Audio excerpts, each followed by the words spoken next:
Welcome back to another episode of Podcast P, presented to you by Prize Picks, a Wave Sports and Entertainment original. It is your guy, PG-13, and I got my boys with me, Dallas Rutherford and Jackie Long. Yeah! And with another edition of Story Mode, which is one of our favorites here, we got a special treat for y'all. We want to welcome the bully that bullies bullies. You dig? You like how I did that? We got the OG Zach Randolph in the building. What's up? Back in the building. What up, Yes, sir. OG. My man.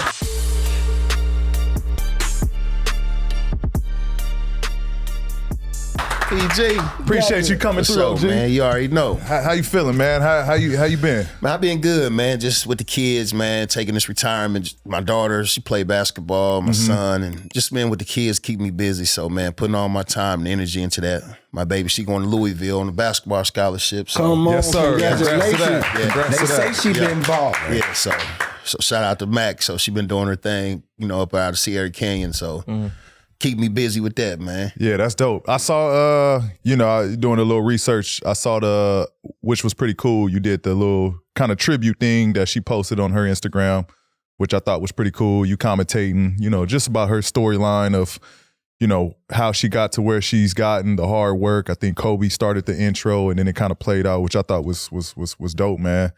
I want to ask, we're gonna talk about, that in a little bit within the show, but I want to ask about the viral moment where they caught you on the flip phone in the locker room. What was going on? What's the backstory with the flip phone? Man, that's so funny you asked about that. With the flip phone, it's the cameraman. He didn't even know. I'm like, man, he recorded me with the phone. We in the locker room. It's before the playoff game. I get there early, and I see him record me. I'm like, but he already know he don't supposed to record me. Right. I say, man, when I got this phone now, bro, do not put the camera on me. Yeah. So next thing I get a call, the shit go viral, bro. I call the game. Man, all you see is me on the flip phone. They got all kind of memes, this, that. Man, I said, man, ain't this something? Yeah. So And I'm at this time, this is like peak, like prime meme time too. So like once they seen it, everybody ran with it. Yeah, and I think that's when the Blackberries was out. I think that's when 2015 you had the Blackberries. So man, I had that flip phone, from the old school. Yeah, man. right. I still got I'm a about flip. to say, I still got a flip in the bag somewhere. Shit, phone? man, shit, Who the bro. hell was you hitting up on that flip phone? Man, that motherfucker one letter at a time. Hit you after the game. I'm gonna see you after the game. Press 4 3 times. Yeah, you gotta flip phone. really focus. 143, I love you. That's funny. I still got a flip in the back somewhere in the bag. That's the trap phone. Yeah, the trap boy. Trap phone.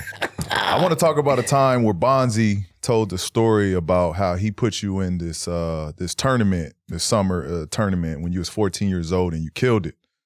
Any backstory to how this came about?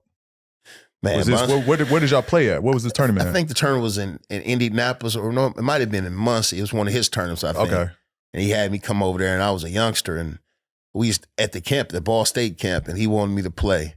Man, I got out there playing, and they was 18, 19, and I'm out there dominating them. Like, handling my own. Bunzy like, damn, big fella, like, keep working. Yeah. You know what I mean? And we hooked up then after that, because I'm from Marion. He from Muncie. He's probably about 20 minutes away, our town. So, I grew up looking up to Bonzi because he's the first one who made it out the neighborhood, who made it from where a brother come from, the same circumstances. So seeing Bonzi go to Ball State and make it into the league, that was a motivation for the guys in the neighborhood, for myself and all the other homies that was coming up playing basketball, you know what I mean? So, Bonzi one of them OGs. At this time, you already had, like, your name was already buzzing. Like, this kid Zebo is the next up. This kid is a phenom. You already had that name going into this tournament, or was it kind of just? Nah, it wasn't. It wasn't like that. It wasn't like that. Like you said, really didn't nobody know about me till and then I did that and played AAU. I got invited to Nike All-American camp, I think my sophomore year, and then I went in there and dominated that. Rest in peace, my boy Marvin Stone. He was going to Kentucky. Okay. And he was the number one player in the country. And I think he was a junior. I was a sophomore. I'm coming in with the attitude like, man, can't nobody fuck with me. I'm about to go in here. I'm about to get my rank up. I'm about to get on and show them, what's up. So I went in there and dominated. I came out like ranked 10 in the country. Damn. Like going into my sophomore year. So it was up. popping in. Like, yeah, so like. So they got on the you scene. basically because your confidence. You was in there really confident out. Yeah, man, what? Always. This was bouncy Zebo. Yeah, a little bounce. Throw that hook. You mentioned, growing up in Marion, Indiana, and obviously I played in Indiana, so I know what that basketball background is and how big basketball is in the state of Indiana. Was there any other sports you played, or it was? Man, you I tried to play football one time, man. Probably my freshman year. I go out and go on the football field, and coach, I'm probably about 6'7", long, skinny, man. Football coach set me up. He had me on the defensive end, on the end. So, I don't really know too much about football. They did a running play, handed off the biggest player on the team, offensive lineman, man, came out of nowhere and hit me, bro. Threw me in the air, cracked me in the air. I'm talking about I flew, bro. I got up. I told him, man, you got me fucked up. Threw my helmet off, walked off the field, didn't come back no more. I said, I can't take that football. I'll be ready to get out. Like, we got to get out, man. You hit me too hard, so that football wasn't for me at all. That's funny, man. So the story is true, man. Football make basketball players. Damn right. Damn right. That football, hey, listen, you got to be tough to play that football. You got to be tough to play basketball. But that football it's just a whole different mentality. Like, you got to Them hits hitting, man. Hitting. Prize Picks is America's #1 fantasy sports app with over 5 million active users. Get in on the daily action with your friends and become a part of Prize Picks community today. With Prize Picks, you could turn $10 into $1,000 in a single game watching your favorite sports this summer. You can make a Prize Picks lineup in less than 60 seconds. You just need to pick more or less out of 2 to 6 players, stat projections, and you're locked in. Jackie, do you want to show the people how it's done? Come on, let's do this, Dallas. You know this easy work. Okay, let's see Jackie's locks for the week. Let's do some more or less projections for the next WNBA game. So our first one is going to be more or less on Angel Reese 15 points. Less. More or less on Cameron Brink's 6 assists. I'm going to go more. Okay, remember you said she could pass. Yep, I've been watching her. More or less on Brianna Stewart, 10 rebounds. I'm going to go more. Okay. Big Stu down there doing big things. Okay, I like it. You already know what time it is. Your turn, Let's Dallas. do it. More or less, Alyssa Thomas, 15 points. 15 points. Let's go with more. All right. More or less, Diana Taurasi, 3 threes made. Oof. I'm gonna take less. Okay. More or less, Skylar Diggins Smith, 5 assists. We're taking the more. Now, y'all see how easy that was? There's always action on Prize Picks, and this is the perfect time to try out something new as basketball is winding down. Make sure to try out esports this month because for every Wednesday and Saturday in June, if your lineup doesn't win, you'll get your entry fee back. Choose from Counter-Strike 2, Call of Duty, League of Legends, and more. So download the app today and use Podcast P for a first deposit matchup to $100. I repeat, download the app today and use code Podcast P for a first deposit matchup to $100. Pick more, pick less. It's that easy. Ching! Now back to the show. During your basketball upbringing in Indiana, like what was the player that you looked up to and kind of idolized? Man, coming out of Indiana, man, probably like the Pacers, Antonio Smith, Antonio Davis, Rick Smith, the Duncan Dutchman, like, Indiana, we the hotbed of basketball. That Hoosier, everybody got a court on you. You can be in the hood. We got the cheap rim up, right. On the backboard on the pole. So, So, basketball just like Sean Kemp, guys like that, guys came out of Indiana watching them Pacers play, Calbert Chaney, Big Dog, Glenn Robinson, like in my era, me coming up, them was my guys who I looked up to coming out the state, And so after a great high school career, you won a state championship and the MVP at the McDonald's All-American game. You decide to go to Michigan State and play with Tom Izzo. But did you know when you went to Michigan State that you'd only be there for a year? Hell yeah. I was in the hood. I was confident. I was already telling my OGs in the hood, man, I'm going to the league. I'm telling them that my junior year, like I was going to go to the league out of high school. I won in high school every All-Star game. I was the MVP, McDonald's game, Kentucky Derby. You remember the Kentucky Derby? It was before the Jordan Classic and all that. The USA game. So I was MVP in all the games. So I was going to go out of high school with D Miles. Darius Miles, my man. So D was like, man, I'm gone. At night camp, he's like, I'm gone. So I was like, shit. He's like, you might as well come on too, bro. Like, you killing this shit. You everything. with me up there, MVP, you can do this shit too. So, man, I was going the Poston twins.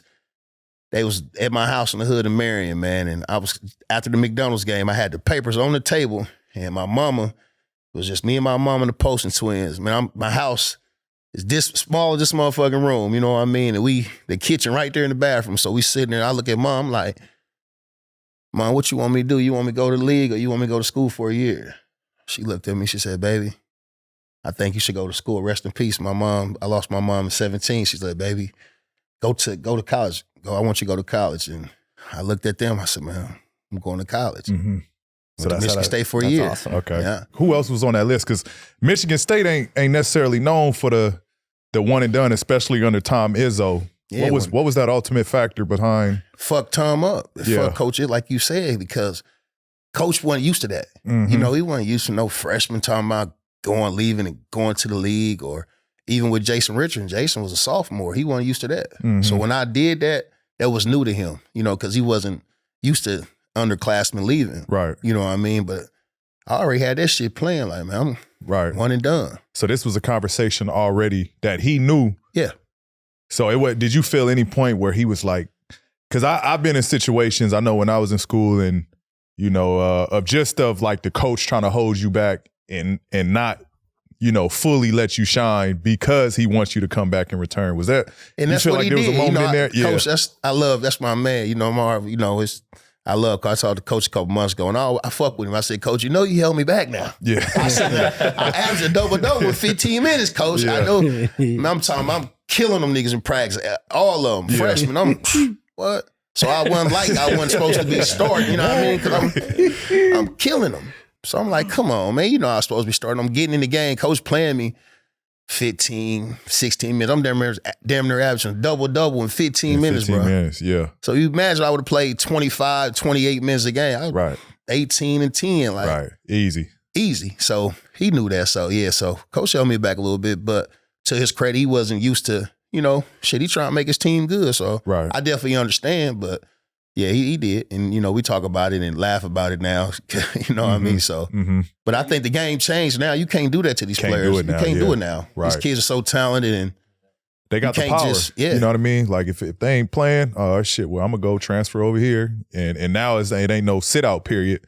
So they can transfer and go play right away in whatever system, whatever coach, whatever school they want to. So yeah, because of that, the powers and the players. And they're making money. And They getting paid probably more than what the coaches is making at this point. Like basketball don't go, I got paper.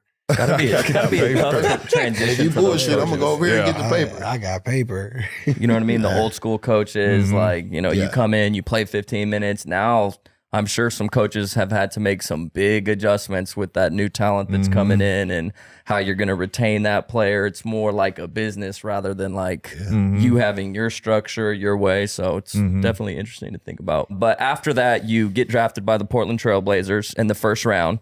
And you arrive a season after the Blazers losing to the Lakers. Walk us through what your rookie season was like, your first year in the NBA, and what was that for you? See, back then, you know, the leagues and changed so much.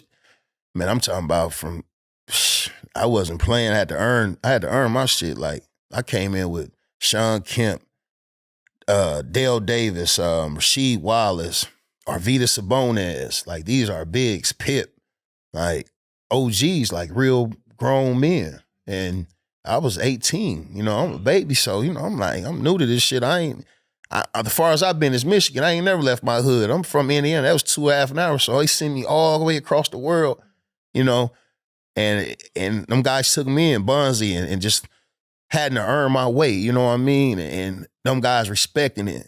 You know, hey, Z-Boy, I need towels. Hey, Z-Boy, I need you to go to the store, give me donuts, whatever they asked me, I did it. You know what I mean? Carrying bags, you know. Today, I don't even think the kids, these youngsters don't even carry bags, you know what I mean? So they got many personnel that carry the bags now, but, you know, just back then earning it, you know, showing you a way. Like, I had to sit on the floor. Wasn't no sitting on the bench. Like, nah, ain't no enough seats. Get on the floor. Like, the whole game, ass hurt, not getting in. Right. If we win about 30, might get in 2 minutes. Coach Cheeks might put me in 2 minutes, but you know, it was a great experience for me because I got better every day. Because I was banging with him. I'm going at Sean Kemp. I'm talking shit. I ain't bagging down from nothing. So I'm taking everything how it comes. So And them guys respecting it because I respect them, but I'm learning and getting better every day. Mm-hmm. You know, Pip got me coming in the weight room, teach me about weight room. He the first one at the gym. You know what I mean? This Scottie Pippen, one of the best ever to do it, legend. Zebo, come on, man. We going to be here at 8 o'clock in the morning. Practice start at 11. Meet me here at 8. I'm like, damn. So first one at working out, get our shots up. So me learning the way at an early age. Well, speaking of all these vets, like you just said, you was playing being young and a teenager. Out of all them people, I ain't heard you say one person. I got to ask you about my boy Steve Kerr. They say you used to sit next to Steve Kerr on the plane all the time. And I just want to know how was them talks with Steve Kerr and how did he help you get prepared to be an NBA professional? Man, Steve, my man, Steve, great guy. Next to Steve, you know, I come in the league, I'm green. I think this probably 30 games in, I hit the wall. You know, you used to hit that rookie, you hit that wall, PG, you know, you're like, God damn, this season long. Like, season long as shit. So I asked Steve, I said, hey, man, do we get a break? Coach, hey, Steve, you think Coach, you know, I ain't playing. You think I can go home for a couple days? I'm not playing. He laughed at me, man. Steve looked at me, laughed. He said, no, Zach, you can't go home. This ain't, you know, I'm at Michigan State, I'm driving home every other day, 2 hours. I'm taking my roommate car, I'm gone. So, but he like, man, you can't do that. So just learning the ways and just learning. Steve read books. I got to reading. Steve reading books. We fly, Bonzi, you know, Biggs, all the other, not Biggs, but really Dale Davis, they gambling. Steve never gambled. Every plane trip, every road trip we took, he reading a book. What type of book was he reading? He just read all type of books. I'm young, so I ask a lot of questions. I'm asking, he reading stuff about, you know, foreign policies. He reading, you know, just money management, just everything. So Steve used to, and I think probably still do it same thing, elevate his mind. I always noticed that and took that game from like, damn. To help the youngsters. He reading all that knowledge to help the youngsters. Knowledge, to give it to you. Like, that's and crazy. You see where he at now is what he doing and coaching and the accolades he done got. It's no surprise. Mm-hmm. Speaking of coaching, was it strange when you had to play against him when he was in the playoffs and now he was coaching? Yeah. How was that? It was crazy, but you always knew it because he was all that, you know, like a player, like he was one of the type players like ran practice and, you know, always talked like even though he didn't play a lot but he was that one, hey, this, that, and, you know, he always was vocal, you know what I mean, in the locker room, you know, around, you know, he was never scared to speak his mind or say what we need to do. And even when he wasn't playing, so you always knew that he had that leadership ability. I know it must have been some good conversations or good talks about Michael Jordan or, you know, what was those conversations like? Man, I ask him all the time, man. I ask him so many questions. I think Steve probably got tired of me because I was asking questions all the time, talking. You know, I'm going to ask you questions, man. I need something. But just asking about Jordan, I used to ask him, like, you know, how, like, the type of things that he used to do. You know, what kind of cars did he drive? You know, I was like, you know, so I'm, you know, 18, 19, so I'm new to this. Right. Steve Kerr, and so just asking him like about Jordan, asking about like his work ethic, and he's just like he's like what separates Jordan is the things that he do. You know, the time he put in, his attitude, and he's hard on everybody. You know, he's telling me how Jordan is hard. You know, how he, you know, he demands from everybody. Like he sets the bar. Right. You know, that's why he did what he did in this league, and he one of the greatest ever to do it. You spoke about Scottie and you know him kind of taking you under his wing. You ended up playing 2 seasons with Scottie. What stood out most? I know you spoke about just his work ethic and getting you into the weight room and kind of teaching you that part of, you know, the league on preparation and all that stuff. But is there any other stories that stick out to you about, you know, that time spent with Scottie? Man, it's the time Scottie pulled up in that motherfucking Ferrari and his knees was on the car. I'm like, and I got a truck. I'm in an Escalade. My first year, I'm like, Ferrari. Can't he like Fred Flintstone in that junk. I say, damn, Scottie, I ain't never seen no Ferrari, but big bro, your knees on a steering wheel, bro. How you drive this motherfucker? But man, one thing about Scottie, man, he's the best to ever do it, man. And just like you said, his championship pedigree, you can see it. And he was doing stuff, like you said, having me. Then he was the first person to tell me to come meet me here this time, do this and do that. And just seeing him stand after practice, still Well, like at the end of his career, he's still doing the same thing that he was doing when he started, staying after, working out, doing his conditioning. So just learning that piece from him and, that championship attitude. With Rasheed Wallace being the face of the Blazers at the time, and Scottie Pippen called him the Kevin Durant of the time. You understand what I'm saying? And I want to know, do you have any stories about being Rasheed Wallace's teammate? Like, what was the best thing being his teammate? Man, big bro, man. He was a warrior, man. He played his game, like, back then it was so used to, get on the block. But she was like how the big mans are today. Like she was could shoot the three, he did the face up. A lot of stuff she did, I learned from him. We practiced together, do workouts, the face up and, shooting threes and just things he did. And the hook shot. So just playing with a guy like that and having a chance to be around a guy like that know the game, and his talent level was just so crazy. Like and the things he did, even the defensive part. He was a bitch on the defensive end too. So just learning from him, just seeing him how he work and how he got a tech every game, and cussing the refs out. But he was a beast, man, and learned it's a lot safe to from say him. he was ahead of his time too. Yeah, he was. With his ability to shoot that three, his skill set, being able to shoot the ball left hand, right hand, face you up, beat you off the bounce. I think he definitely would have been a problem. Shit, in today's league, what I mean? Right. If you put him at the 5, he a problem. You know what I mean? So yeah, big flowers, big shout out to Sheed. Yeah, shout out to Sheed, man. What was the wildest tech you seen Rasheed do? The wildest shit you ever seen him do? Man, when he ran up on the ref after the game, I think he got suspended. They was leaving, and Sheed caught him. Ooh. On his heels? Yeah, in his face. I said, "Boy, them folk call early in the morning. They calling, boy, but it's the league." Bro, he care. He's spinning, bro. I want to always know about Rasheed since you played. What was the thing in his head? Is that a patch? Yes, a patch. It's like his birthmark. Oh, that's a birthmark. Yeah, birthmark. I always wanted to know what was that. See, back then, bro, she used to be nappy because he never cut his shit. So he come in nappy, he get it cut now. But bro, she used to be nappy. That was his thing. That's that Philly thing. Yeah, you know what I mean? Just keep it nappy. Yeah, keep it nappy. Oh, but he stay freshly chopped now, though. What were your practices like your rookie year? Because P always talks about how important just the practice time was in the beginning of his career. He's not getting a lot of minutes. You got to prove yourself, and you're going against, guys like Rasheed. Walk us through kind of what it was like for you in your first year, just from a practice standpoint. Man, that's our practice was our game. So we knew that.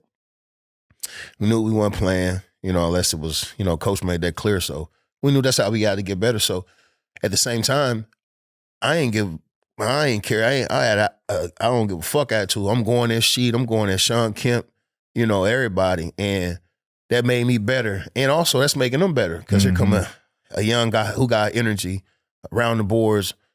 I like contact, so I'm hitting, you know what I mean? So that made them step their game up too in practice. So I made them better too. So that's how I got better, you know what I mean? Because I didn't care who you was, so I wasn't backing down. So it's like, all right, I see youngster, he ain't going, so come on with it. I got to go at him. So she hit me a little harder in the post, you know what I mean? So they going at me. So just learning that work ethic, man, and just learn that you take practice to get better, because I learned from not playing my first couple years in the league. That's how I got better. So when I did get my chance, they called my number. I was already ready. Speaking of just, you said the word contact, and you liked the physicality of the game, and I'm always just curious when there's somebody that was in the NBA beforehand or before now. Right now in the NBA, it's just a little bit softer, less physicality. It's referee different. There's a lot of things that have changed. But I'm just curious on your thoughts on just the way the NBA has gone with kind of going away from encouraging physicality. And the game has changed, like you said, with the league, with the physicality part. And, I mean, it used to be real physical, but now, these guys got a lot of skill sets. So you got guys like Wemby coming in and, this guy 7'1" and pick and pop and guard skills, can shoot the ball. So, his talent level is through the roof. So, like the bigs, I think it's hybrid bigs now. Like these bigs are different, and I like how they playing. You know, I like them shooting the three, but you know, sometimes you gotta get in the paint. You know what I mean? So you gotta get in the paint, get you a couple easy ones. So you got some old school coaches who believe in that still too. So not just taking away, well, you can't post up no more. So you know, you got big boy Jokic. You know what I mean? And even Big Cat when he get down there, you know, like you know, you get in the paint. You know, get you a couple easy baskets, warm you up, then you go outside. So you know, the game a little different now. These guys just come out pulling them threes and running. So. You think if you played right now, you would be more comfortable behind that 3-point line? Yeah. But not only that, like they take out them, you don't even shoot mid-range. It's like I ain't love even no the middies. mid-range. Right. It's just threes. Right. So yeah, I like it. But I need to geek too now. Give me a couple of them little booties on a post so I can put you on my ass and get you a little quick, easy 4 points real fast. Right. You know what I mean? I think it was Shaq was at the Dallas game, and there was a football player that was like, I think it was Michael Parsons. I'm not sure. I think it was his buddy. It could have been him, but he's like, Shaq, like, you getting 50 out here, right? Like Shaq's like, yeah, easy. I think he would. I think a guy like you would score a ton of points. Yeah, it's easy. No one wants to deal with that. Don't nobody really want no contact. You got some guys, but then you got the league don't want the contact. Yeah. And a lot of guys, you know, they don't like the contact anyway. So I know the year 2000, 2001 was kind of where it was the JailBlazers name was put on the Trailblazers team. What was that like as far as the team when y'all was getting labeled this name and, you know, the fans aren't showing up to games and kind of quitting on the team? Yeah. How did y'all rally with that? How did y'all kind of push through that? What was the team's kind of outlook on that? It was motivation for us because, you know, being in Portland back then it was different. You know, we the only team out there. We was the only thing. I think they got, you know, a few different, you know, a couple professionals, like a soccer team. Soccer team now. But back then it wasn't nothing. It was just us. So any little thing, you know, out there, they gonna blow it up. The media, they was more for the negative shit than the positive shit. So the positive stuff, you know, they'll speak on about anything. Somebody get pulled over or, you know, the little incident after the game when Sheed and Damon and left, they rolled back and they got pulled over and they was smoking or some shit like that. Like they blew that out of proportion. So, you know, that JailBlazer shit was, it was just like really blown out of proportion because them guys was good guys. You know what I mean? All them guys I learned from. Like I said, still to this day, we got a relationship. You know, you see Damon Stoudemire doing great things, Bonzi, Sheed. So, you know, it was good just a time then, man. Yeah. Was there a moment where like you guys kind of like rallied together? Like Mo Cheeks, I know was the head coach around that time. Was he the one? Like, did y'all ever address the situation? Like, yo, this is what it is. Let's rally behind it and let's show people that we aren't what they're trying to say we are. Yeah, we did. Like you said, Mo was a good leader, and he got us, you know, to focus in on us and rally, you know, to worry about us. You know, don't worry about the fans booing us or, you know, worry about what the Portland papers writing or none of that. Try to make us look like, you know, like you said, thugs and guys that been to the joint, been to the penitentiary and stuff like that. So, you know, that's how Portland is, you know what I mean? Yeah. It rains every day. I know it was, you know, this was a big moment within that time, that stretch where it was the slam heard around the world. I'm still hurt from that. Can you tell us a little bit, like what happened there between you and Ruben? Man, listen, Ruben is a bully, man. He's a bully. See, I ain't get my story out yet. So I'm gonna get my story out. See, I'm starting the podcast out the mud too. So man, we coming soon too. Okay. So, but nah, he had to get some get back, man. He slammed me, man. You know, everybody, he's a bully. You know, Ruben is strong, man. So he come in. He just got done lifting weights. Now, you got to understand, he ain't got no body fat. I'm 18, 19. It's a grown man. I think Ruben probably 28, 30, 29. But it's a little I'm different. talking about like Debo, though. Yeah. And he come in the locker room. Can't nobody slam me after working out. We in the locker room. He come in, he lifting weights. He hype. Can't nobody slam me. Can't nobody slam me. Who want to lock up? Can't nobody slam me. Like, nigga, please. So I'm like, man. So I'm sitting around. I'm like, you know, I'm from the hood. So I grew up locking up in the yard. We dumping each other every day. That's fun. So you got Dale Davis, nigga here, big. all these niggas see. I'm like, Shit. Sean Kemp. I'm thinking somebody gonna say something. Like, you got me fucked up or something. Yeah. Like, So nobody say something at this So I'm moment. like, damn. So I'm like, got a nigga fuck on. I'm like, nigga, you can't slam. I just stood up. I'm young. So I'm like, nigga, you can't slam me. They slam me. Man, I stood up. That motherfucker. How quick was Try it? to grab him. We lock up. He slapped the fuck He out. slammed. He throw me all in the lockers. Boom. Boom. I'm trying to, I'm 19. I ain't going. So I'm like, so I'm trying to. Man, it's a difference. A grown man strength. Yeah, I it's found out different, then. huh? It's different, right? Sit your little ass down. So I found out, right? So we lock up. He slammed me in the lockers. Boom, all over the locker room. Boom, boom, boom. So we get back to the middle. Now, Portland in the locker room is carpet on the floor, but underneath the carpet is concrete. Mm-hmm. So I'm standing up, thinking he gonna grab me again. We get in the middle. He dropped on me. Went straight to the leg. Grab my legs. Man, pick me up, bro. Like this. And thump me on my back. Oh, like a WWE. Like a WWE fool. And that slam was heard around the world, huh? Man, heard around the world. When she said that, man, I couldn't do nothing but start laughing. I'm talking about slam me so bad, bro. They had to come carry me, had to pick me up. Yeah. My tailbone. They put me on a. Jay Jensen was a trainer. Jay would get on. So he put me on the stretcher table, bro. Iced me up. Man. They had to ice you up. Well, bro, I had to walk out with. They had to help me get out of there. I couldn't walk. I walked with a limp. Man, I could practice for a week. Man. I had a bruised Oh, tailbone. you want to whoop Did anybody his try to warn you? ass. Like, Damn. maybe you shouldn't do this? Like, what were the teammates' reactions? Well, Like, I knew he was the bully on the team. chill. Yeah, he was the bully already. I know he was strong and all that. You know what I mean? Oh, man. They probably was like, look, Ruben got him. Look. Little young dumb motherfucker. Come on, man. Little Did dumb you ass. dap it up after you guys were done at least? Did you get your get back? Okay. Hell, did I? Okay. And some. Okay. Yeah. All right. Yeah. Your get back. How did get back happen? Huh? You know Zebo got his it get was back straight better. up. Yeah, right. Got some get back. Man, his shit was like Popeye on the TV. Speaking of lockups, P has a friend that always thinks like that he's strong and stuff like this. And I'll never forget there was this one day where, and P, correct me if I'm wrong, but like P grabbed him and like had him in a pretzel where like his forehead was like touching his knee, and he was still trying to fight, but it was a good lockup story that P has. I think we have a photo of it somewhere. Maybe we can find We'll it. post that. I'll post that at some point. Man, he heard me. That slam. Ooh. That was But this bad. was all like it wasn't no animosity, or it wasn't like this was all out of fun. Yeah, and this was all. Yeah, that was out of fun. That was out of fun. But I feel like you weren't supposed to slam me like that, bro. You don't supposed to do me like that. You know what I mean? I thought he was going. Right. You drop some. You try to hurt me. You feel me when you drop down and you do one of them moves. So Yeah. I didn't really appreciate that because I felt a certain way about that. I feel like he tried to hurt me. So I know you mentioned the get back, but how like was it like, all right, hey, Ruben, I'm ready. Like, what's up? Yeah, it's Can I run that back? Yeah. Well, nothing like that. So we had to let it go.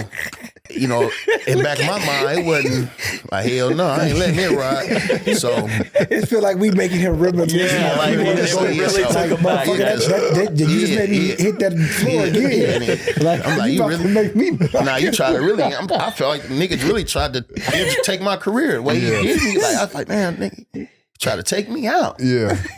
You know what I mean? So Oh, That's God. funny. yeah, so I definitely got some get back. We practiced one day, and my boy Quinn, you know what I mean. So shout out to Quintel Woods, you know, and we practiced. We going at it. Our practices was like we busting the first Right, team ass. right. Me, Bonzi, who else? Charles Smith, Quintel Woods. We had our second squad was crazy. We going at them. We busting their ass. Ruben getting mad. Quintel killing this nigga. Boom, boom, boom, boom. Killing it. Getting buckets. They get mad. Ruben, here you go. Bully. Try to square up. What up, Quinn? I'm just staring on the court. He looked at me like, what you gonna do, nigga? He looked at me. I took him. Boom. I took him. Took him. Boom. Boom. He's strong. Yeah. He rushed me. I fall to the ground. I got his arms like he can't do. He going crazy. I'm gonna kill you. I'm gonna kill you. Nigga Dale Davis, he's strong. Dale Davis come get him up off of me. He's steady going crazy. Jersey got over his head. I'm going to kill you. I ran up on him again, hit him again. Boom, boom. Run crazy, take me to the locker room. Me and Quintel, y'all go in the locker room. Y'all get out of here. So we go back to the locker room. We in there taking our time. We already know if the nigga run, we about to jump. We really gonna run. We gonna jump this nigga. So we already knew what we gonna do. So I'm putting my shoes on. We leaving. They scared. They run in the back. Man, y'all better go. He going crazy, man. He trying to get back here. Yeah. But then he come on back here. Come on back here. We bump every day. That ain't nothing. That ain't nothing. We get up out of here. He going crazy. The whole team had to hold me back. He's trying to get in the locker room. Like 6 dudes had to hold you back. They said so. Shit, after that, they suspended me, and I came back. He played still. He was on TV. This shit was like Popeye Jones or something. This shit was big. But, it's just, it's a time, me and Ruben, we cool. We had, whatever it is. But, it's a time of growing and pain and, coming, different experience you have in the league. So something you could talk about, like, because, the league is not all good. It's good with the pain, but, you go through things. You go through trials, right, and you go through tribulations. Right. And, players getting along with each other, like, into it. So it's just all part of it. So, yeah. Yeah. Right, I got my get back for that sure. Was great. For sure. Yeah, they ain't tell that might be part. our best story. Good choice, by the way, dude. Yeah, tell it all. That was the best shit. Cock-a-doodle-doo. Yeah, man. Cock-a-doodle-doo. Bing, bing, Well, bing. shit, what is your season 3 with the Blazers?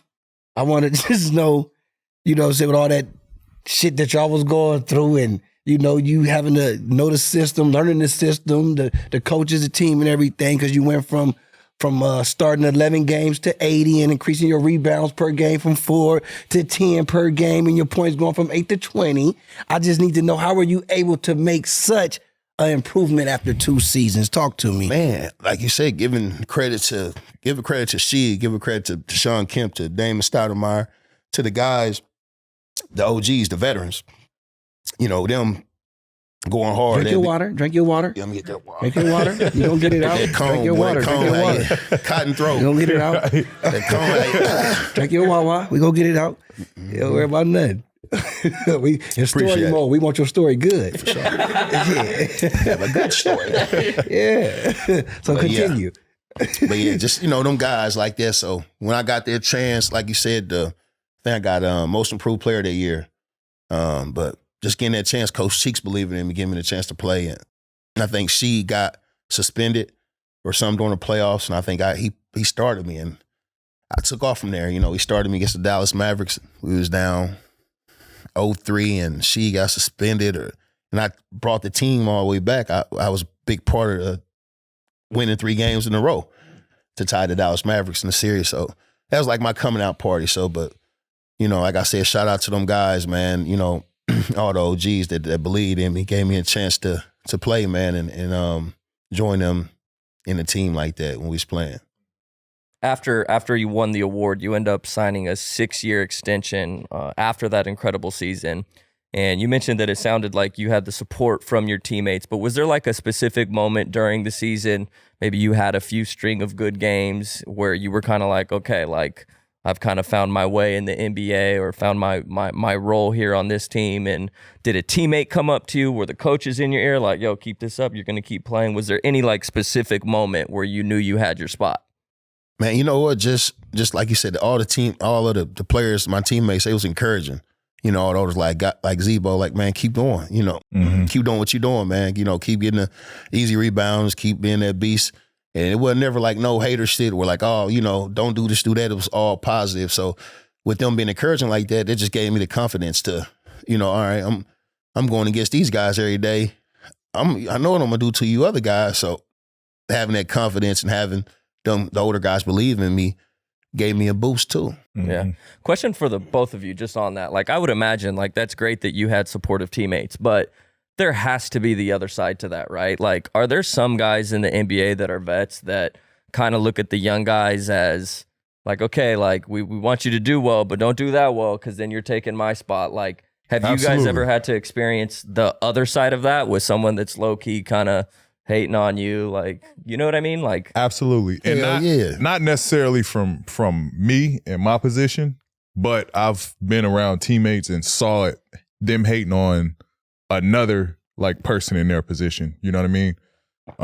Where it was just like they honestly didn't want that teammate to perform and be successful. And every time they did something, they talking shit and they saying little shit under their breath. And like, so I've been around and I've seen that in a locker room where somebody is hating on somebody in their position for sure. That's a lot to fight against. You know what I mean? Yeah. The last thing you want to deal with is your teammates. Yeah, like we winning. You know what I mean? Like, why you mad that this person performing? Like, they giving you a break.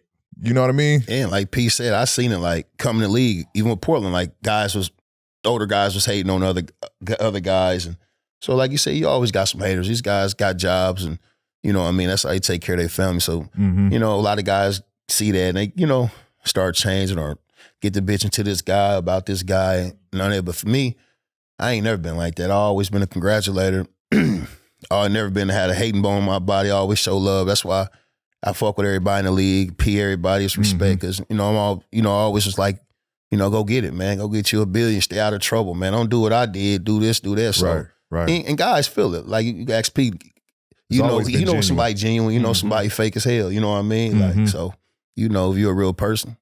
Talking about, you know, while your last season with JailBlazers, you guys go and draft Brandon Roy.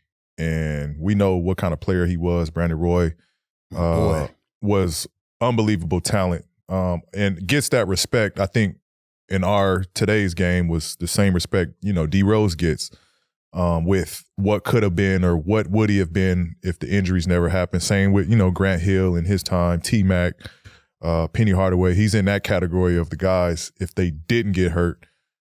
From your perspective and seeing him his rookie year, what was your takes on an early Brandon Roy? And did you see the elevation that he took? Because at one point, man, he was toe-to-toe. Like, Kobe was my guy. And when I would watch them two go against each other, it was like, I ain't never seen someone compete like this against Kobe. Like, you couldn't do shit with him. Man, if a little bro wouldn't have got that injury, he would have been, like you said, in the talks with Kobe and the other greats. And seeing him, just like how poised he was coming in his rookie year, was just unbelievable. Like he already had matched up with them guys that's already top tier. And he was a rookie. Right. And we only got to play a couple seasons together, but seeing that, what he did, them seasons I was there, it was unbelievable. Just his talent level, his poise, the way he get to the spot and just raise up and his handle, you know, his handle. So like, you know, his handle's so good, you might not think it's good, but you ain't gonna be able to rip him or nothing. And his size and, you know, he's big. Right. Post, you can shoot it mid-range.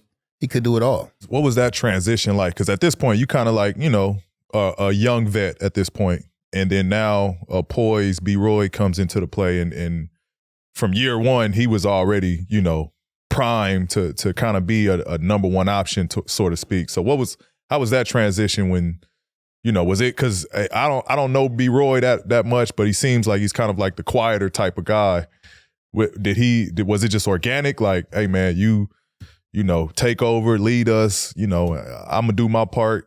Just get us there. Man. Was that kind of like just how it played out, or? Yeah, like you said, he was just like you said, quiet, but you know, he was a leader, so he was always that type to go, Bo, go, let's go. You know, here you go. You know, so he was the type to get everybody going.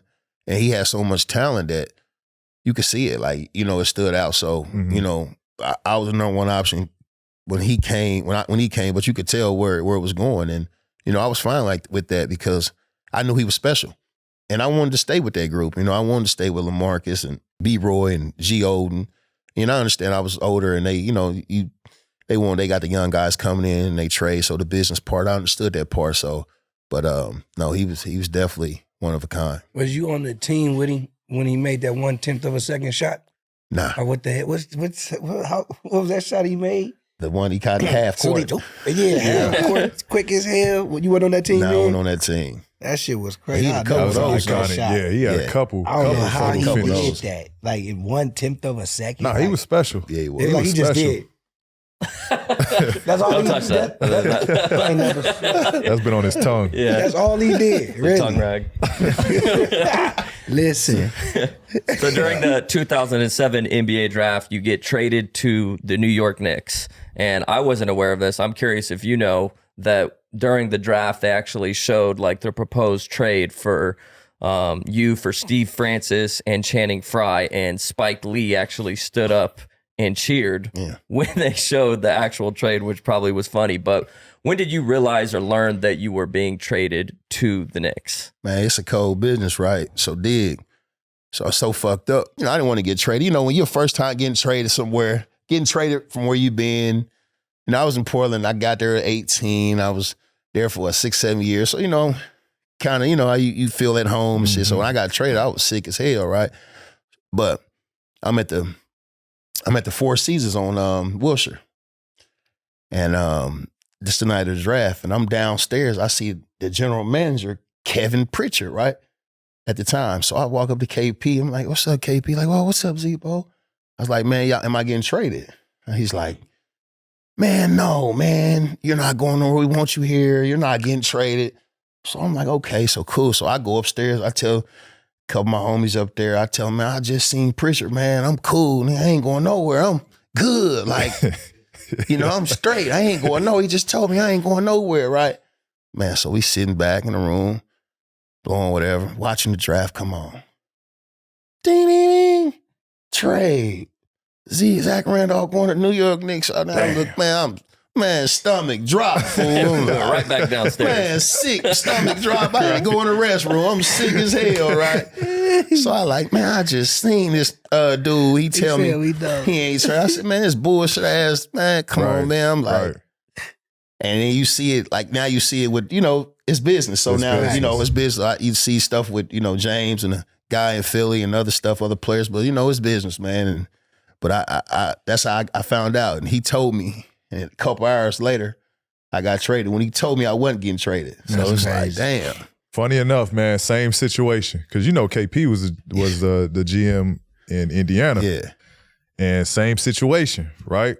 We have a meeting in New Orleans, All-Star Weekend. Yo, am I getting traded? Like, Lee, just let me know. Like, you know, we can work with each other. Like, just or not even that. Just let me know. So then now I could be at peace with that. Like, don't just leave me out to dry. No, you're not getting traded. You're not getting traded. A couple days go by. Agent hit me like, man, you and you know the teams are calling because you know Pacers are shopping you around. So I'm like, really? We just sat down on this subject right here, and the same person was at the head of it. So. Yeah, I don't want to throw no shade or nothing that way, but man, that was like kind of like when I understood the business part of it and just like, you know, not necessarily you can't trust them, but at the end of the day, they're going to do what's best for them. And that's kind of where my mindset shifted, you know, because, you know, I always, you know, kind of knew early on with the business when I used to have teammates getting traded and I was like, damn, anybody can go at any moment, but you never expect it to be you until, you know what I mean? And then that's when it kind of registered that like, all right, they going whatever is gonna make the team better is that's what their agenda is. So I kind of found peace with that. Why is that though? And for the both of you, like, because there are some GMs that I would assume that are a little bit more upfront about if you are getting traded. Is it more like, let's say, for example, he did tell you were going to get traded. Is he fearful that you're going to go up to the homies and tell your friends and then it leaks or something gets out? Like, why are there two, like, to me, it would seem like an easy thing. If everyone understands that business is business, why can't you just be truthful or upfront with the player with what your intentions are? I think that's just a harder conversation to like, I think it just might be a harder conversation for them. Like they don't want to have the conversation is what you're like saying. It's easy to be like, nah, we ain't gonna trade you. That just seems evil. That's business. That's right. Yeah, but you can only cover up business with so much, I feel like. Like, there's got to be a reason, I feel like, why they're not being upfront with you. Yeah, and then you got some organizations like, that's champions, like San Antonio. And and them guys, they going to let you know, like, hey, correct. Yep. You know, we don't think we're going to bring you back or we're going to do something this. And then guys respect it. So I don't understand why people don't take that, why organizations don't take that lead. I mean, what a guy gonna do? They beat you up or cuss you out or something? Right. Yeah. Just feel the worst. That's the worst. You know, like we getting rid of you. We don't need to tell you shit. Yeah, because get the hell up out. I think we received that way better. Just being up front. Like, I think we received that way better. We don't want you because you don't fit on the team, P. Yeah. Your nose is too big in certain places. Cool. All right, cool. Where I'm going then? Do I have a say-so on this? Just from like a reputation standpoint. Like, you want guys make to y'all feel welcome. good to make you know why I got so I didn't cut. So let me go practice on that. Right. You know, believe it or not, like players talk, you know what I mean? And then reputation go around like, hey man, I don't know about going to this place because watch your back. Careful. You know what I mean? Ugh. That's the conversations you have. Yeah. You get there, hey, nice to meet you. Yeah. That's crazy. So you arrived with the Knicks on a team. There's Jamal Crawford, Quentin Richardson, Stephon Marbury, Malik Rose, just a ton of talent on this team. But you guys underperformed that year. What about that team do you think like guys didn't click or didn't the name didn't translate to the success of the team? It did. Like, we had a lot of talent on that team. And like you said, that year, I think I got there the second half of the season. And the next season, I got traded at the beginning. But that year we came back and I got traded, man, we were balling. Mm-hmm. I think we were our record, we was above 500, 7 and something, but you could see everything would be clicking. Mm-hmm. And that's when, the Bron free agency thing, they hung their hat so they thought Bron was coming to New York. And Bron was never coming to New York. Right. And they done traded their whole team. Right. Trying to clear they thinking Bron's coming, so they got rid of me, they got rid of Maul, they got rid of everybody. Damn. We like, damn. Didn't even know. We was hoping. Okay, so that was the decision. That was the time of the decision. Okay. So they got rid of the whole team. Yeah, I thought that was crazy. Yeah. Especially because that was my rookie year. Like, I'm watching that, getting ready to come into the league.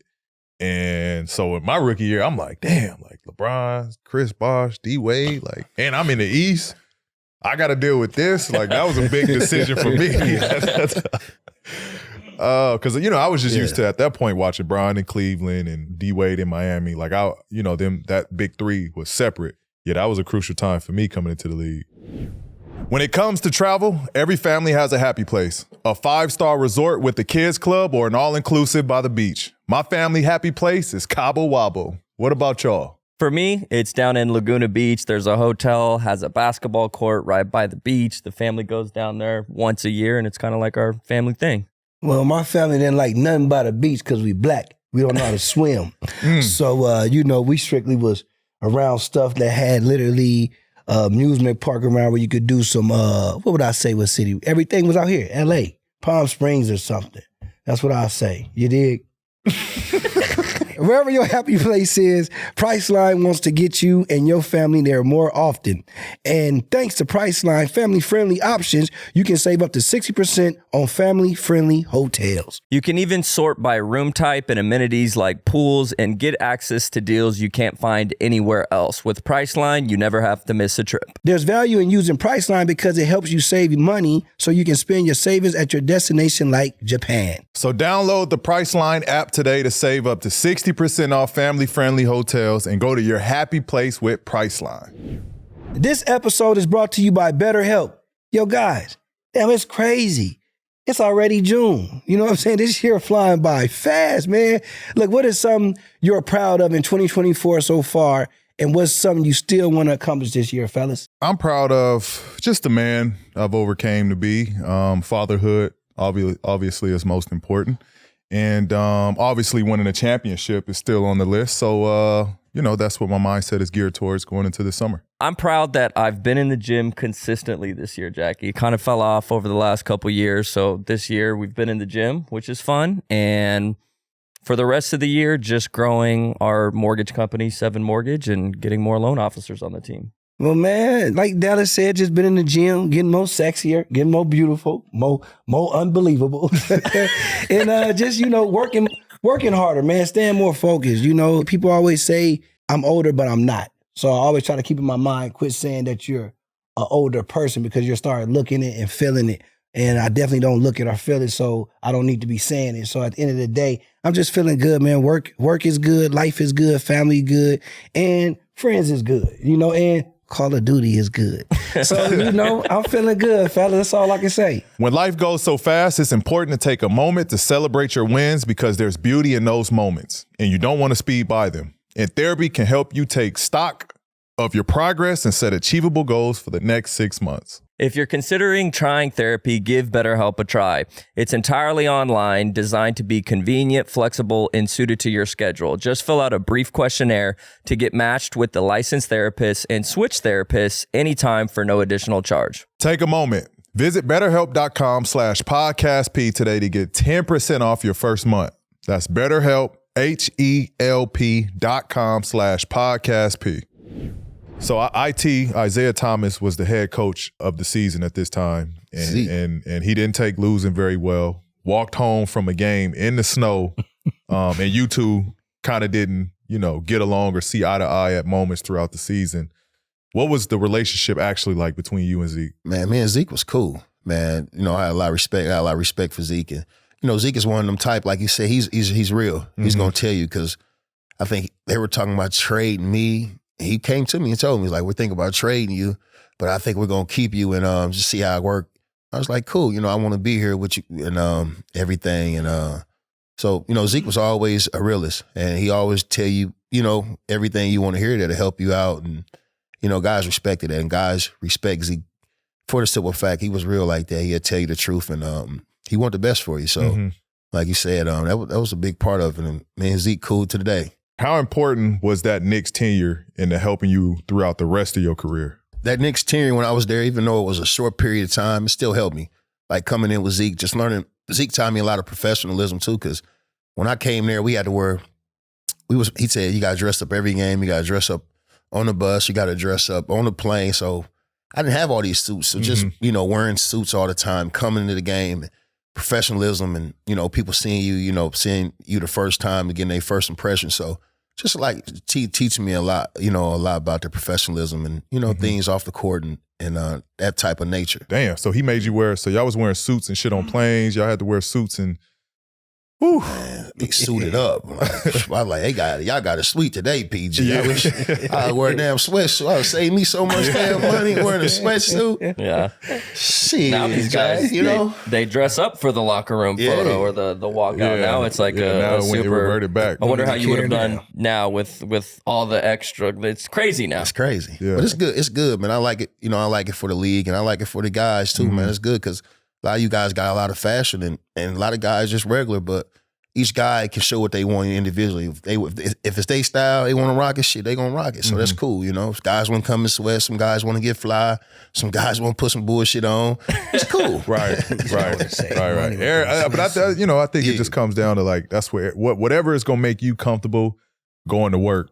At the end of the day, that's what that should be about. You know what I mean? Some people like to dress up before they go to work. Yeah. Some people like, man, I'm going to work. Like, let me just throw some shit on.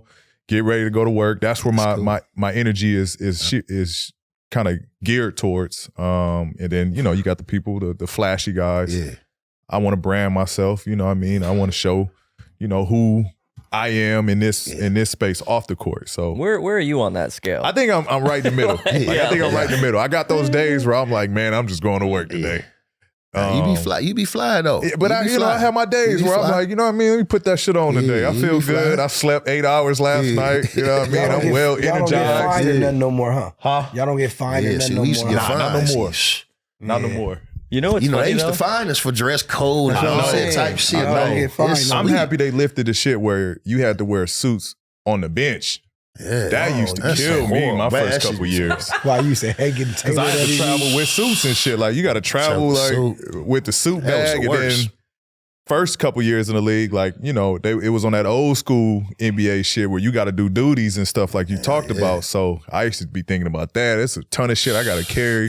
Plus I ain't trying to crinkle my suit. So yeah, it was some bullshit. Blankets that suit back in the day. Blankets. That was a wild time. I couldn't tell her we weren't clean. Clean as hell. Yeah. What was that like though when the dress code like finally lifted? Like what was that around the league? Well, you see, for me, it was cool, but like I don't think like when I was playing, I don't think you could still, I think you still had to you could wear sweats, I think. Yeah, so it was cool. Okay. Because I was in some sweats like a motherfucker. Yeah. At my end, I ain't gonna lie. But now, like you said, it's cool though now. I like how the league is doing it with the dress code. So after experiencing back-to-back losing seasons and you've been traded now the third time in 3 years, you end up becoming an all-star in your first season with the Grizzlies. Did you feel like you were ready for that moment? I was so frustrated, getting traded. And then going to Memphis, I was like, when I first heard about it, I'm like, hell no, I ain't, nah. Like, because my daddy from Memphis, my folks in Memphis, like, I be in Memphis all the time before I got traded. So me coming there, I was like, I know everybody here, so I didn't think it was a good idea. So, man, I went there, man. Guy had another plan, man. It was the best decision that ever happened, the best thing that happened to me. Best thing happened to my career. That's my city. They show me love. They understand that they understand a person like me. You know what I mean? Like, I'm rough around the edges. Like, I always been an underdog my whole life. You know what I mean? Especially in the league, like me not making, like I didn't make a lot of all-star games, but I averaged the same points as Dirk and Tim and KG, all the dogs back then in the West. It was just stacked. forwards. It was night in, night out. You had a problem on your hands. So it was like, I was hanging up there, but they always tell me, you can't. I'm like, damn, coach, why ain't all-star? Why didn't you fuck with me? Like, well, you ain't winning. They used to tell me, that was the reason. But, I just feel like I always been that type of black sheep, like rough around the edge type of guy. So just going to Memphis, it's a place where it's a hard working place. It's a blue collar town. It ain't, people, it ain't just easy. So they see the hard work and they respect it. So that's where I touch them, man. That's where they touch me at. Me giving back to the community, me giving back to the neighborhoods, me showing them that I'm just like them. I come from where they come from. So that was the best thing that ever happened to me in my career, man. Straight up. I know there was a special video and a special moment out there where you kind of embraced this young fan and touched, this young fan in a heartfelt moment. And it kind of just showed just how down to earth you were in that moment.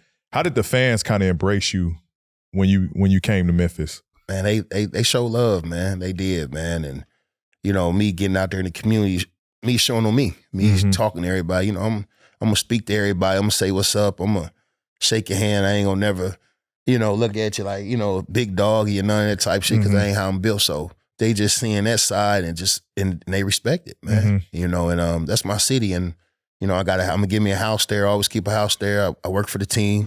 Got business in the city, the label, the record label, and stuff in the city. So, that's my city, man. So Marc was there already.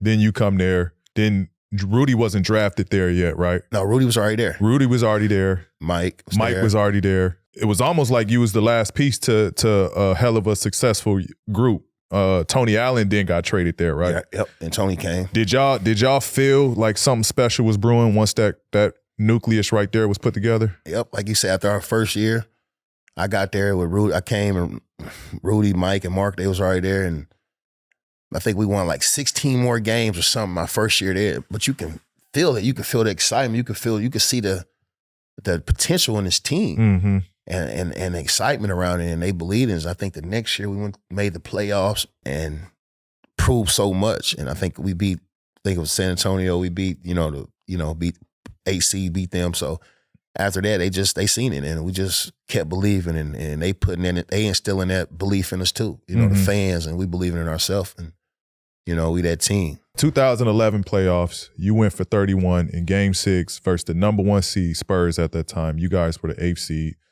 What was it like matching up with Tim Duncan and ultimately upsetting that loaded Spurs team? Man, that was probably one of the best moments of my career, just winning that series and I think winning the first series for the Grizzlies ever winning. So just being there and not only that, going against one of the greatest power forwards in the game and Tim Duncan and the greatest coach and Coach Pop. And so just being there and knowing how that team is and how they're like a machine and just beating them at the 8th seed, it was just like, it was great. We really thought we could do something that year and win a championship because we just beat, one of the best teams and organizations ever, in the game. Right. So just having that confidence, man, that we could go all the way that year. So as a fan, it was a joy to watch you and Marc, play together and the chemistry that you guys had at the 4 and the 5. Talk a little bit about how you were able to develop that type of chemistry with Marc,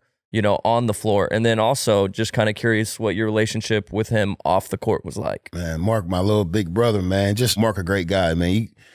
People be forgetting Marc was raised in Memphis. Like Marc came to Memphis when Paul got drafted. So I think Marc spent middle school. He spent a lot of time there. So, Marc, like us, he listened to 3-6. He listened to, what I mean, Project Pat. He word for word. You know what I mean? So, but nah, just man, he a good dude, man. He's so unselfish. Like he's really like a 7 feet point guard. You know what I mean? Like. He just is so talented. Like he just know how to get everybody going, and he was that defensive anchor, and could shoot the ball like one of the best shooters. Bigs. Probably when we was playing. So just being that, man, and just knowing where I want the ball at. Like he studied. And he knew every position. He knew the guard's position. He knew the shooting guard, the forwards. So he was like a point guard. Like he knew everything. So he knew where he was supposed to be. So Marc helped me out a lot. And on the defensive end, he did. Another person that gave you a lot of success on your team was my boy Mike Conley. That boy Cole, he's still doing his thing. I want to ask you, how do you think he's still able to make an NBA impact right now?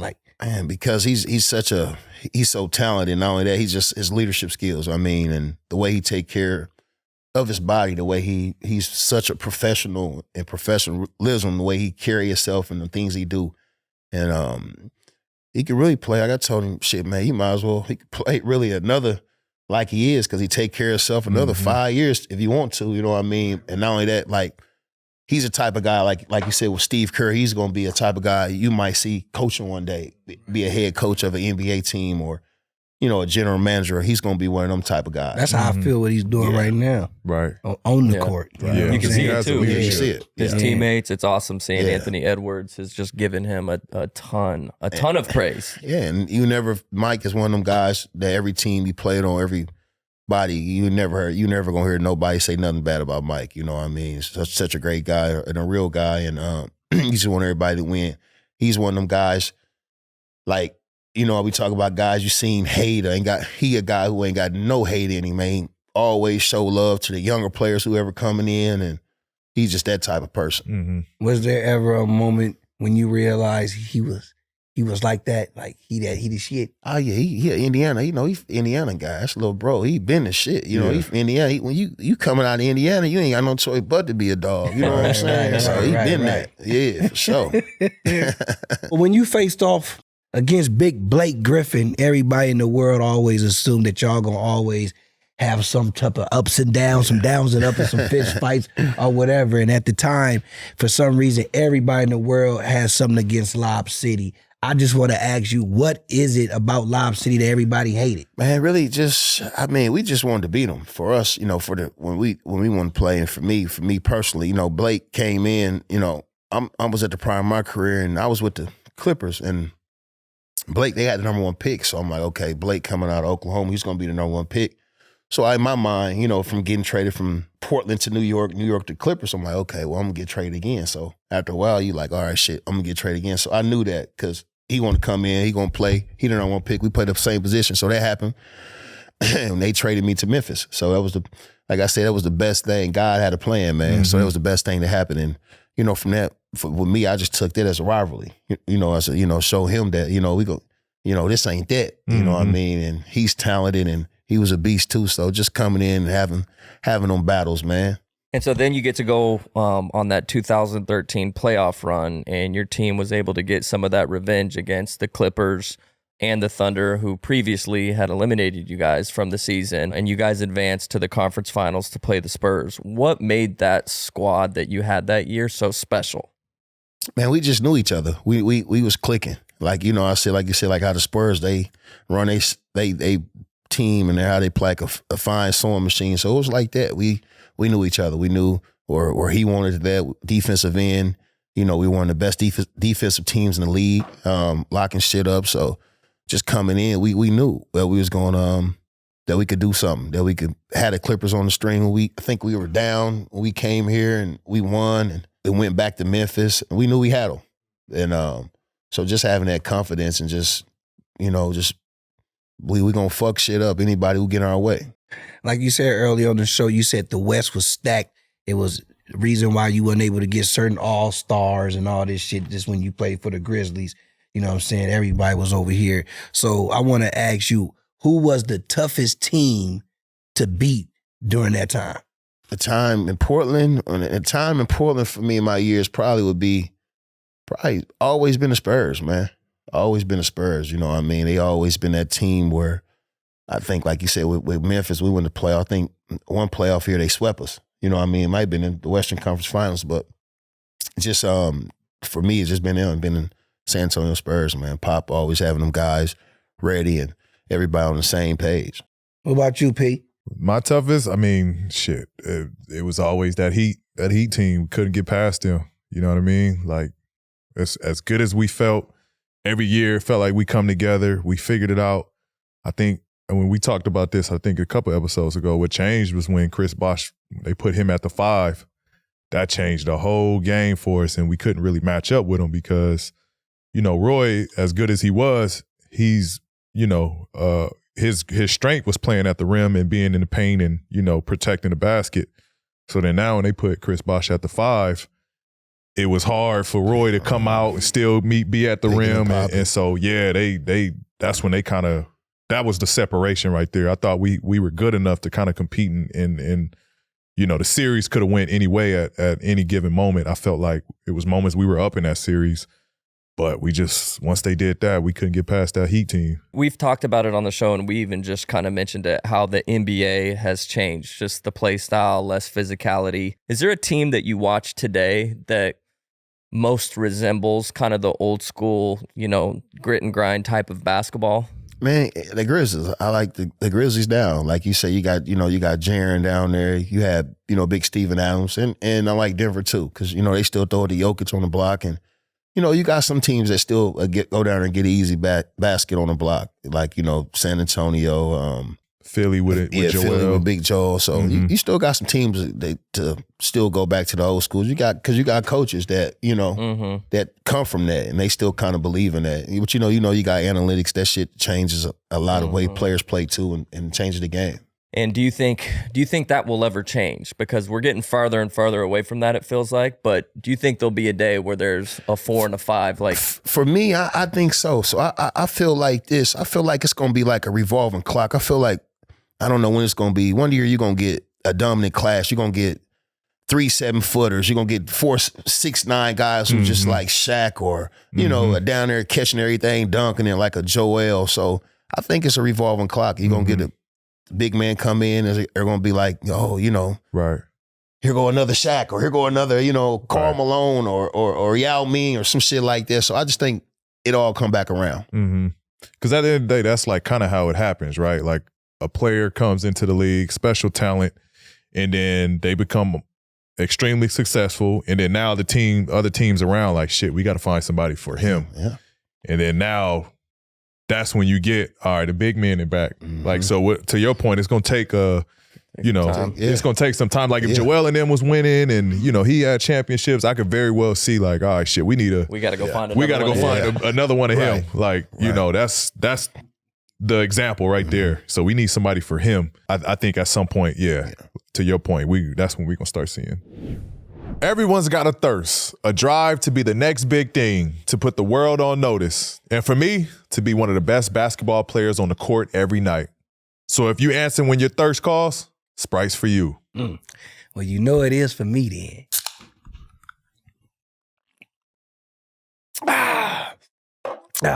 My drive has got me to where I am today as an actor.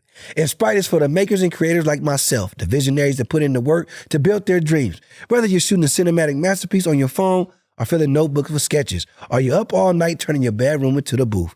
Keep going, y'all. Thirst is everything. Having equity and being a managing partner in my own mortgage company at the age of 35 has quenched my thirst to be as successful as I wanted, but even that hasn't stopped my drive towards greatness. Sprite is made for those who thirst for success and are working to make their dreams a reality. So keep going and remember to be true to yourself. Obey your thirst, Sprite. Hey, y'all, let me put you on to something real quick. I got something you need to check out. You ever heard of the BOK app? That's BOK, not black, the BOK app. If not, you're missing out. So check it. BOK is the largest dating and lifestyle app made specifically for the black community.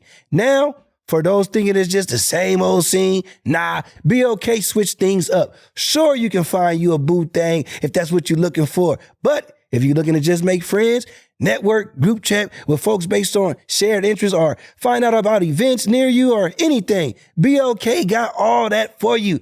Okay? That's all it do. The app's been around for almost 7 years, y'all. That's a long time. And over 11 million people have downloaded it. Crazy. That's like the population of New York City and LA combined. If you downloaded the app before and deleted it, re-download it. I mean, why would you do that anyway? It's because they introduced a bunch of new features and there's new people to meet on there. Oh, and did I mention that it's free? So go download BOK today in the App Store or on your Google Play. It's fun. It's for us. Check it out. Let me know what you think. I mean, there's so many beautiful, delicious people on there. Who is this right here? I think she want to holler. Well, anyways, man, with you being from Memphis, knowing the whole get down, being from there and everything, I want to get your state on the Grizzlies right now today, man. When healthy and they got, Ja Morant in the fold, I want to know, where do you see this generation of Memphis basketball? Where you see them at? I see it next year. They're gonna be. They injured. They injured this year, so everybody was injured. But next year, everybody gonna come back healthy. I talked to Ja. I see him a couple weeks ago. He looking good and he ready. So he been working his shoulder healing. And Jaren, he healthy. We got Brandon coming back. Marc is gonna be back healthy. So Bane, he healthy. So next year we're gonna be a team to be reckoned with. We're gonna be right there up the top again next year. You like Ja doing all that? Yeah, man. Extra stuff. You don't scare you? Nah. Whoever jumping better be scared. They better put it on him. We need him back. Yeah, they need him back for the game. Yeah, they missed him. Why you ain't working for Memphis? I work for the team. I do. See, I didn't even know that. So I work for that's why I said I'll be back in Memphis. So I work for the team and stuff. So I'm always there. I actually just left Memphis today, this morning. Congratulations, sir. Oh, thank you, sir. Okay. I didn't know that, How sir. long has that been going on? Like, talk a little bit more about your position and what you do. I'm like an ambassador role. So I've been doing it. I retired 21, 22, and I started doing it then. So just being around there, been in the community, just being that face around there, knowing everybody. So, been around the players. So, just giving me that opportunity, man, and maybe to go somewhere bigger. I mean, why not? We damn near asked Memphis the whole damn show. You been there, all this stuff you done did. Straight I up. mean, you should do something. Yeah, that's dope. Shit, Do that's you see dope. yourself in like a front office role? Man, I was thinking about that, but I love the game, man. I don't know. I'm kind of getting that itch for coaching, man, because I feel like I got a lot to, can teach players and teach young players give back, and Your daughter. even on the women's side, you know what I mean. But like, I feel like I don't know. Maybe I want to start coaching a little more doing that because he teaching these young players some some little tricks and teaching them. You ain't got to jump the highest all the time to get your shot off. That little bump going. When you give him that little bump, he freeze for a second, you get your shot off. So it's just little different things. Because we see Zoe as a coach. I can see it. He's a coach. My only The question. coach still got to wear suits every coach day. they gotta wear suits. They got to wear button-ups, don't they? With they wear logo on little there. hoodies Oh, you and would probably be the coolest little coach sweatshirts ever. now. Motherfucker. Coolest fleece, little fleece And on the sweater, sideline with one of these. Zoe be wearing glasses every game with a hat on. I'm gonna have them clear jumps, them square jumps on them clear jumps. Yeah. Coach Bo, man. Oh man, I want to see this happen now. Coach Zoe, baby. Speaking of the viral moment between you and D Cousin, when the bullies get bullies moment, did you, like, when that moment happened, did you have any inclination that would have been a viral moment around the internet? Like, what was it, just friendly banter? Was it just little bro banter? Because I know D Cuz he could be a lot. That's family. It was so funny because we always, he always gonna be mad, or I'm always gonna talk shit to him. We always gonna say something. So we've been going on. So when I said that, I didn't think it was gonna go viral like that. And they heard it good, like damn. right. It was like they was waiting. They heard it good. Waiting to see what you was gonna say in this moment. That was funny. So you know, he was just fucking with little Buddy Hill at the time. I was like, man, leave my little guard alone. You know, nigga, we from where the bullies get bullied. Like, stop that. So it was just a little joke. So yeah. Bullies get bullied. I love that. That's funny. And so at Memphis, they end up retiring your jersey. Talk to us a little bit about just that, which I'm sure was a special moment for you. What was your reaction when you found that news out? Man, a kid coming from poverty, from a single parent home, man, mother on welfare. Man, wasn't supposed to be there, wasn't supposed to be here. Like, man, it's just, man, damn near shed tears, man. You know, I did shed tears when they told me to retire my jersey because, you know, where I'm from, you really don't make it out and definitely don't go in no NBA arena and see your jersey up there. So, man, having that as a blessing. And I left everything. Every time I got on the court, I left it all after I played hard. I gave it my all. So just seeing that, seeing a team organization to respect it like that and respect me like that in the city also to be behind it, man, it's a great feeling, man. And shit, PG, he gonna have his, when he get done playing, he gonna have his jerseys up a couple spots, Man, you know? shit, I hope. You deserve I hope. it, for sure. I hope, man. Hell yeah. No. I mean, you know, at the end of the day, it's in the team's, you know, hands. But man, I hope, you know, I hope I paved the way, or if I, you know, did enough to kind of inspire, uplift, you know, that era of the time that I was there, you know, whether it's in Indiana, whether it was in LA. I don't think my stint was long enough in Oklahoma. But, you know, hopefully in those two other places. Shit, when they do you in Indiana, I'm make sure I'm be there, man, and support you for sure. I might get booed. Like, I might be the first player to get booed. They put you up booing, huh? I don't think they gonna boo you. They love you. So how do you feel about, you know, he's gotten a ton of love and support from the younger generation. And to some people, it's, you know, it's come as a shock. I'm just curious from your perspective. Have you been hearing like Carmelo Anthony's son, like Paul's my GOAT, Brandon Miller?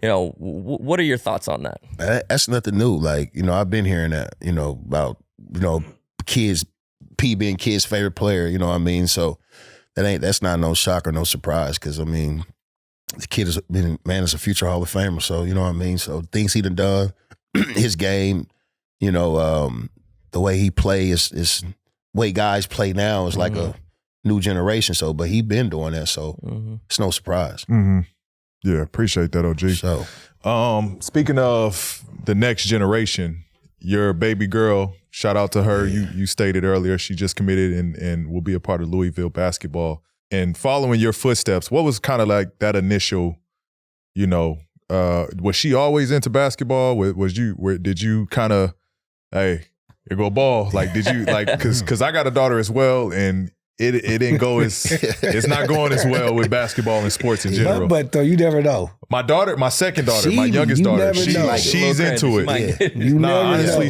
she's been picking it up, and like she'll go in the backyard by herself and she'll just shoot. And we put her on her team, and I asked her, like, you want to play basketball? She's like, yes, I want to. And so she's all about sports. But my oldest, she's got my height. She's literally the girl version of me, but she's not into sports. Yeah, that's like you said, that's my daughter. I don't have to tell, like you said, like your younger daughter, like she always, you know, she been around it because she, you know, was coming to games, but she always played and she always loved to play. Like I never had to say, here, McKinley, let's do it. Like now she works out before school, go swimming, and she's telling me, Dad, I did this, and then I'm like, damn, you know what I mean? Like, so taking it super serious, so she takes it series. So that's what I love about her. I love that the way she loved the game, the way that her work ethic is. Can I see that? Her work ethic, that's the way I was. You know, I didn't have training. You know, I was coming out of Marion. We didn't have training. Our training was the concrete at 14th Street Park in the hood. Right. Charles Park, you know, concrete. That's where we got our training at. So just seeing her, how she loved to play, and you don't got to tell her to do it, and her love for the game that's what you do it for. Because if I got to tell her, oh, come on, man, take the ball, then, you know, you don't really want it. And I really want push it on you like my kids. If you want to do it, you can do it. But if I got to push it on you, then it might not be for you. It might be something else that you want to do. What position does she play? She play like a 3-4. 3-4? Okay. Do you see similarities in her game? Oh, a lot, man. Yeah. Them jeans is something else, man. What you done taught her? I taught her a little bit, a little hook, a little face-up game. So we do a lot of work, and I'm always in the gym with her. Yeah. She been working with, shout out to Phil. She been working with Phil lately. Feel Okay, handy. feel handy. So yeah, so she just stay in the gym, man. She's a gym rat. Rest in peace, the late Kobe Bryant. I know she played and was coached by, or played for and was coached by Kobe at that time. What was that experience like? Man, rest in peace, Kobe, man. It was just one of the greatest times for her, man. I think that right there really turned her up because when she came, we moved out. I retired and we moved out to L.A. And she was like, Dad, I think the Slam magazine with Kobe and the Mama Girls just came out. And she was like, Dad, you think since we're moving to L.A. that you can call Kobe and see if I can play with his team? So I was like, man, I can try. I try to reach out to Kobe and see, ain't no guarantee. But, for my baby, my kids, I'm going to go to the sky. I'm going to try. So I reached out to Kobe and he hit back. I'm like, what's up? Bro, I'm moving to L.A. My daughter's seen the team. She's such and such age. You got a spot for her. And Kobe like, man, Zebo, I don't know. He's like, let's bring her down here to Orange County and we'll see how she fit in with the girls. So I was like, okay. Man, she came down there, bro. She fitted in like a puzzle, man. The girls loved her, man. She was another big that they needed. And it just worked out, man. Worked and Kobe, out perfectly. She's just looking at the Kobe like, wow. So her and coached by Gigi Kobe. was the same age as well. So it really worked out perfectly to play in that group. That's why she got to work out with Kobe. Yeah, so man, it worked out, man. And, just being there, and she learned so much from Kobe. Like Kobe made her run in 16. She ain't never run a 16 in her life. Kobe had her running. All the other girls, they practicing, she running. Kobe got her running. He got to get in shape. Mm-hmm. And McKinley, she all right. Mm-hmm. That's what I got to do. Yeah. How was, I know you said you was there. How was Gigi playing basketball at what was her game watching her play? Kind of like her dad. Like her dad, man, her shot and everything. Like I said, them jeans was crazy. She how Kobe shoot it. Like she shot it like that. Like her whole form, how he on the court, like she walked, like you could just tell like a girl Kobe Bryant. Like it's crazy. Was it interesting? Like, what was your view on, your time with Kobe, just pure competitiveness? And then from him to go to that to a coach, what was kind of like that from your perspective? Because I'm sure you kind of have, you view Kobe a certain way, and then you get to see a whole nother side of him that was probably polar opposite in some sense from what you were accustomed to. Man, seeing that after Kobe got done playing and being around and coming around, moving to California, moving to LA and being around it, Kobe dedicated his life to them girls. He dedicated his life to his team. Every college that they wanted to go to, he was going to try to get them there. He was about to coach Sage, the high school down there, and I was going to bring McKinley to Sage. So he was going to be the coach with all the mama girls at the Sage High School. He's going to be the head coach.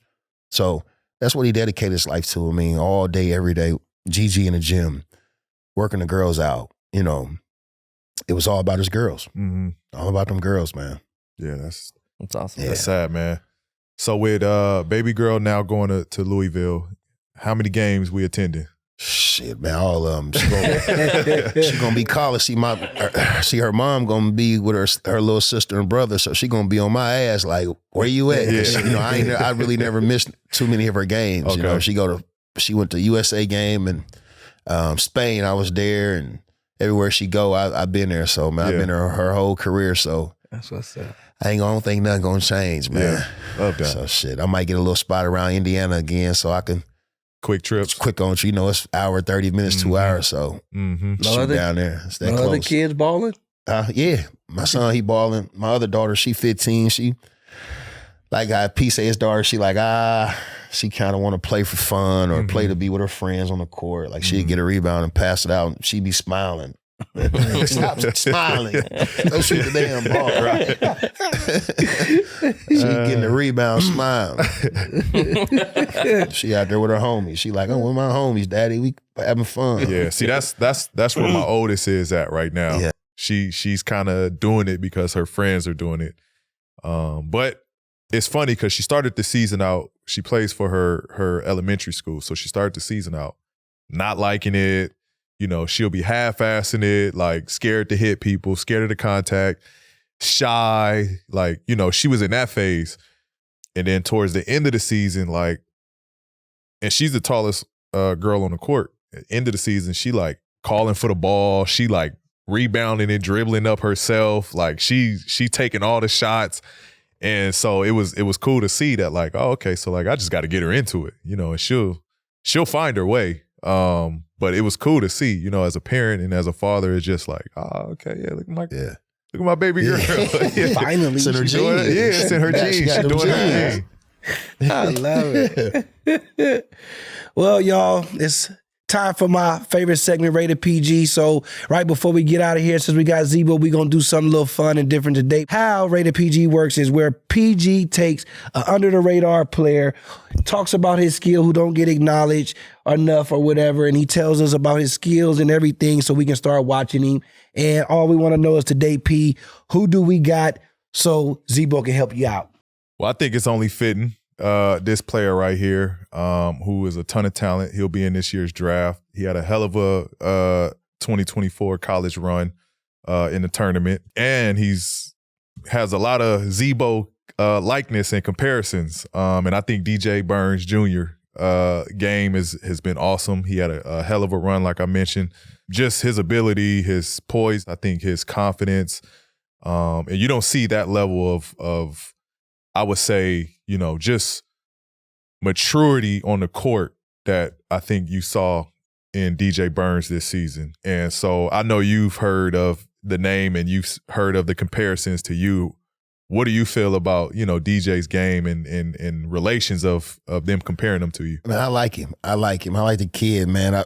When he first came on the scene, I think it was during the tournament. He's making, you know, big waves. And like I talked to him. Actually, I know this guy, Rick in Chicago. I know him, so we got on the phone and we talked, and he's, you know, talking about me. You know, the young man, he's very smart. He's investing his money. He's buying, you know, vending machines. He's trying to, you know, doing clothes. He's into music, so his mind is he's developing. Like got so much stuff he want to do. Right. And for me, I told him from the basketball standpoint, just get in the best shape you can. You know. Lose much weight you can, get in the best shape you can, work on your shot. You know what I mean? Because, you know, the game has changed. You know, the NBA has changed in the way they play and the different styles. So just at that, you know, at that fact and tell him, you know, NBA ain't the only one that pay green. So, man, it's a lot of, you know, go out there and get your money and just work hard and believe in yourself, man. So I know he recently lost 45 pounds. So you had something to do with that. Yeah. Oh, yeah. Yeah, he looking good. I told him he was looking good. Yeah. Nah, he did. He looked good. He did. That's quick. A lot of weight. Yeah, he did. 45 pounds is no joke to lose that before and after picture was. I'm curious to see what his game is going to be now. And he got his touch is so soft he can shoot the ball. So just I like the kid game, man. And I think like you said, the comparison to me, you know, that's cool because you know he got a shot. So he good, and he just got to keep working, man. You know, and don't get discouraged, and just keep believing in yourself. That's what I told him. Yeah. What team like you think he'll be a good fit with his play style? Because I like him personally as a 4. I think just because he's probably 6'9". Yeah. As a 5, and I know it's not like too many throw the ball on the block 5s for him to be. But I just think, you know, the 5s now are a little bit more athletic. They're a little bit more versatile. You know, they're getting up the floor a lot quicker. And so like you said, I like him at that 5 position. I think San Antonio will do good because Pop can put him in the right position. So you know how it was Blair, you know, remember was it Blair he played at you know, kind of similar to him, put him in similar position. So I think Blair, right? Yeah. So I think, you know, a team like a San Antonio, I think a veteran team that's, you know, that's been winning, that he could help a team out like that and come in and make a difference. You know what I mean? If you come in there, even you put him in there, rebound, or, you know, get you a couple easy baskets, something like that. So yeah, that's not bad. Yeah. That's not bad because if you got the big fella, Big Wemby, that allow him to be free and be roaming while you got a real big to kind of hold the anchor down on the block. That's not a bad little 1-2 right there, to be honest. Yeah, I think I like that. Pop always puts you in the right position. So Pop gonna know where to put him at. Well, there you go. San Antonio, y'all got a little tip in the air right there from the OG himself. Coach Zoe. I get Coach Zoe. You gonna be coaching soon, Get a little Zoe. coaching skills, Just man. make sure you give me tickets behind the bench. Come on, man. I got you. Well, OG, man, we want to thank you for coming through and spending time on Podcast P. That was a hell of an episode. man. Thank you so much. That might have been our best story mode. I ain't gonna lie. I think so. Man, we hope y'all love it. Make sure y'all like, subscribe, and comment, and follow all of the social platforms. See you Monday, same time. You dig.